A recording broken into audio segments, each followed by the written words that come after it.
This is the Weiner Laptop breakdown, the connection to the Clintons, and Chief Stephen Silk's suicide connection. This is the FBI file from Weiner when he got arrested, what they found, child pornography, and the connections to the Clintons and her email activities. Now, what they found out about Weiner was bad, but about the Clintons was even worse. So, what you have here is January 17. Anthony Weiner gets slapped with the child pornography probe. Then May 17, Uma Abedin forwarded classified intel to Weiner. Then you have 18, in June 18, Inspector General report of the FBI corruption confirms evidence of sex crimes against children contained in Hillary-linked emails. Then, 2019, Epstein goes down for federal sex trafficking charges against minors. So Hillary is under investigation for money laundering and other alleged crimes linked to her and the Clinton Foundation, including pay-to-pay schemes and Uranium One and more. So this is when Bill was flying all over the world, in Africa and all these other places while she was in office, and they were selling intel, secrets, and access to our government. Alright, so this is where it gets juicy, alright? So after discovering a trove of over 500,000 emails, the new revelations on the contents from the presidential candidate Hillary, her subordinates, and even selected officials is worse than just mishandling classified and top secret emails, alright? They found money laundering, child exploitation, sex crimes with minors, perjury, pay to play to the Clinton Foundation, obstruction of justice, and other felony crimes. Alright, so after all the top brass and everybody in the NYPD found all the staggering, massive information, they told Comey and the FBI, like, look, you got to come through with timely indictments, all right, or we will go public, okay? He said, what's in the emails is staggering. As a father, it turned my stomach. There's not going to be any type of Houdini-like escape. We have copies of everything. We will ship them to WikiLeaks, or I will personally hold my own press conference if it comes to that. So this is when stuff starts to really hit the fan, okay? And in the meantime, you have Weiner and Uma. They know how serious this is, so they start actually cooperating with the FBI, and they start talking. They flipped. Alright, so then while all this is going on, you have U.S. Attorney Preet Bharara, okay? He issues a subpoena for Weiner's cell phone and travel records, and this is where it gets really spicy, okay?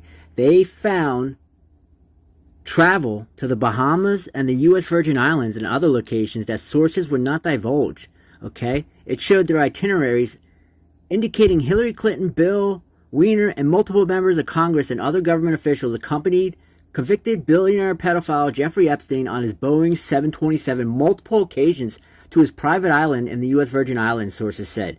That's been dubbed, Orgy Island, Sex Slave Island, where Epstein allegedly pimped out underage girls and boys to international dignitaries. Alright, so this was serious. This is where everything started to hit the fan and come out way before he got arrested.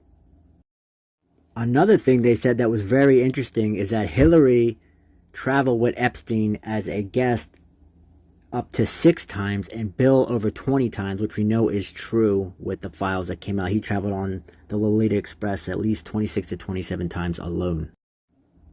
And one thing that was very interesting is that the documents and emails were stored in Weiner's email on a server shared with a dog grooming service and a Western Canadian bicycle shop.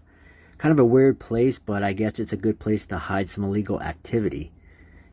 Then through FEC records, they found out that Weiner was using congressional campaign funds, over 92 grand, which went to Ann Lewis Strategies LLC to manage his email and website, according to the FBI. So the most important part of this is that when the NYPD threatened the FBI and said, if you don't do something about this, we're going to go public. That's when everything went sour. So after they threaten the FBI takes back the Weiner laptop and poof, it disappears. Then you have all of these officers that were involved. They all start magically dying with self-inflicted gunshot wounds to the head in a very short period of time. Over 9 officers. Some within days after each other.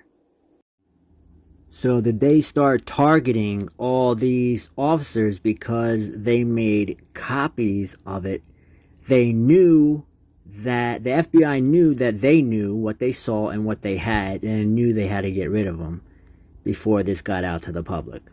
So this is Chief Stephen Silks, the one who allegedly made copies of the WEINER laptop and who allegedly shot himself in the head in an unmarked patrol car in civilian clothes just 1 month before he would turn 63 and face mandatory retirement.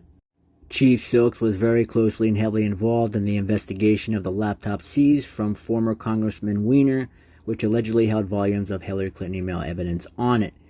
A fellow officer said that Silks was deeply committed to the job and reportedly submitted his mandatory retirement papers the day before. So he goes and shoots himself the day after? I don't think so. Other sources say Deputy Chief was heavily involved in the sex crimes investigations of Anthony Weiner, and the chief personally oversaw the evidence gathering from a laptop computer seized from Weiner in that investigation. The laptop is alleged to have contained numerous emails from Hillary Clinton during her time as Secretary of State and numerous files in a folder titled Insurance Policy, which reportedly contained extraordinary details about child sex rings operated by and for use of high-ranking government officials nationwide. And then ultimately the laptop had to be turned over by the NYPD to the FBI, which allegedly lost it. Poof, it's gone. That's a bombshell right there. The rumors are that the Chief Silks took copies of the hard drive because they were suspicious of the feds and they wanted to make certain that the evidence was preserved so people will go down, okay? It is now believed that Deputy Chief Silks was that official, but no one is confirming or denying that information at this time. So, was it Chief Silks? And was there any other officers? And is that why they all started to drop like flies one by one? Ladies and gentlemen, there are no coincidences.